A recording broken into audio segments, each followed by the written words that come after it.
পটলের ভিন্ন স্বাদের নিরামিষ এই রেসিপি বানাতে প্রথমেই সর্ষের তেল গরম করে টুকরো করে কেটে রাখা পটলের মধ্যে অল্প নুন দিয়ে লালচে করে ভেজে তুলে নেব।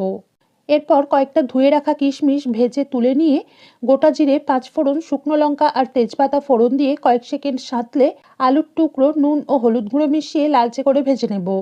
সেই সময়ে আদা, টমেটো, কাঁচা লঙ্কা ছানা, নুন, চিনি, হলুদ গুঁড়ো, ধনে গুঁড়ো, জিরে গুঁড়ো, কাশ্মীরি লঙ্কা গুঁড়ো, অল্প ভেজানো হিং জল দিয়ে মিহি করে বেটে নিয়ে এর মধ্যে ঢেলে অল্প জল মিশিয়ে মশলা থেকে তেল আলাদা হয়ে আসা পর্যন্ত কষে নেব। এরপর ভেজে রাখা পটল ও কিশমিশ পরিমাণ মতো গরম জল আর কয়েকটা চেরা কাঁচা লঙ্কা মিশিয়ে পুরোপুরি সিদ্ধ হয়ে আসা পর্যন্ত ফুটতে দেব। এবার অল্প গাওয়া ঘি গরম করে নিয়ে জল ঝরানো ছানা 30 থেকে 40 সেকেন্ড একদমই হালকা করে ভেজে নিয়ে সিদ্ধ আলু ও পটলের মধ্যে ধনেপাতা কুচি, ভাজা ছানা আর গরম মশলা গুঁড়ো মিশিয়ে গ্যাস বন্ধ করে কিছুক্ষণ ঢেকে রেখে নামিয়ে নেব।